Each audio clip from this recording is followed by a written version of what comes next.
80 अर्बको।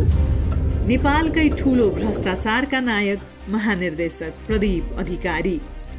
पोखरा अन्तर्राष्ट्रिय विमानस्थल, जहाँ 35 अर्ब खर्च भयो तर जहाज उडेन।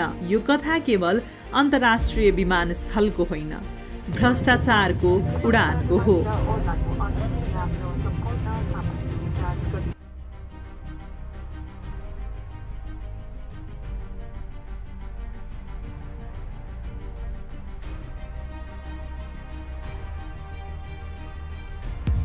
नेपाली उड्डयनको इतिहासमा अहिले चर्चामा छ एक नाम, प्रदीप अधिकारी, नेपाल नागरिक उड्डयन प्राधिकरणका महानिर्देशक, जसले नेपालको आकाशबाट विकासका सपना होइन, अर्बौंको भ्रष्टाचारको कालो धुवाँ उडाएका छन्।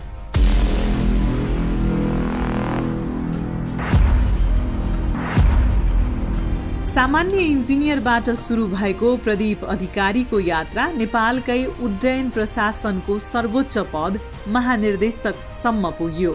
तर यो उडान विकासको होइन, भ्रष्टाचारको सिडी थियो। भ्रष्टाचारको हिसाब गर्दा नेपालको उड्डयन इतिहासमा सबैभन्दा ठूलो घोटाला प्रदीप अधिकारीकै पालामा भयो, करिब 80 अर्ब रुपैयाँ बराबरको।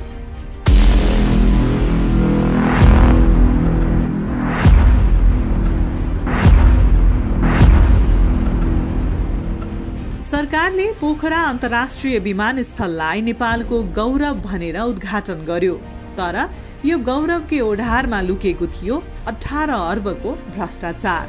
जम्मा लगानी 35 अर्ब, भ्रष्टाचार 18 अर्ब। भुक्तानी बिल, ठेक्का प्रक्रिया र सर्वे डिजाइन सबैमा मिलेमतोको खेल, जहाँबाट अन्तर्राष्ट्रिय उडान नै हुन नसक्ने भौगोलिक र प्राविधिक त्रुटि जानाजान बेवास्ता गरियो। पोखरामा मात्रै होइन, देशका हरेक कुनामा उस्तै कथा दोहोरियो।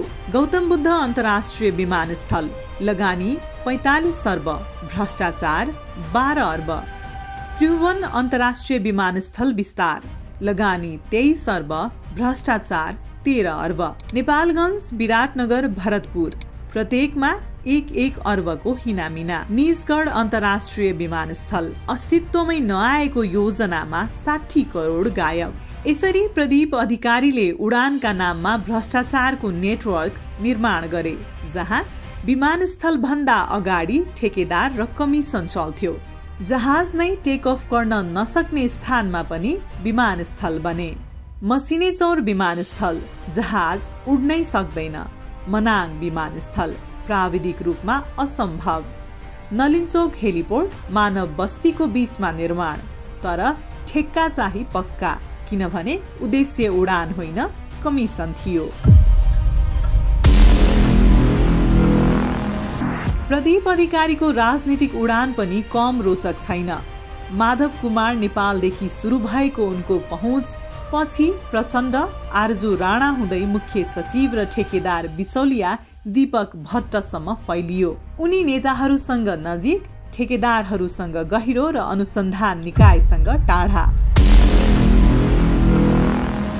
संसदको सार्वजनिक लेखा समितिले पोखरा अन्तर्राष्ट्रिय विमानस्थल निर्माणमा अनियमितता भेटेपछि कारबाहीको सिफारिस गर्यो। प्रदीप अधिकारी र सम्बन्धित कर्मचारीलाई निलम्बन गरी अनुसन्धान अघि बढाउन निर्देशन दियो सरकार र अख्तियार दुरुपयोग अनुसन्धान आयोगलाई। तर त्यो निर्देशन फाइल नै थुनियो दराजमा। हामीले तयारी गरेका थियौं, तर त्यति बेलाको सरकारबाट दबाब आयो अहिले नगर्नु भनेर।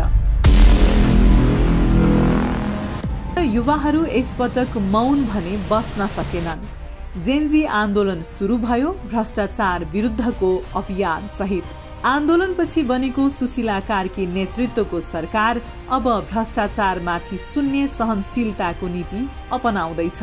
जेनजीका युवाहरूले महानिर्देशक प्रदीप अधिकारी विरुद्ध प्रधानमन्त्री कार्यालयमा उजुरी दर्ता गराइसकेका छन्। दर्ता नम्बर 1।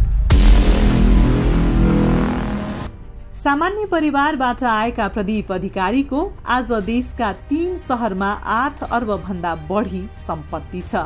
त्यो पनि आफ्नै नाममा मात्र होइन, नातेदार र बिचौलियाको नाममा लुकाएर राखिएको। अब प्रश्न छ, सुशीला कार्कीको सरकारले यो देशकै सबैभन्दा ठूलो भ्रष्टाचार प्रकरणमा कारबाही गर्छ कि गर्दैन? यदि प्रदीप अधिकारीमाथि कारबाही हुन्छ भने यो देशमा भ्रष्टाचार मुक्त नेपालको यात्राको पहिलो उडान हुनेछ। नत्र नेपालको आकाश फेरि पनि भ्रष्टाचारकै धुवाँले ढाकिनेछ।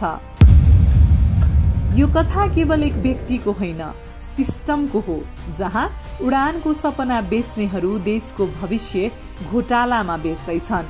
तर भ्रष्टाचार विरुद्धको नयाँ उडान सुरु भइसकेको छ। प्रश्न यति मात्र हो, यो उडानमा सरकार सँगै उड्छ कि फेरि अवतरण गर्छ?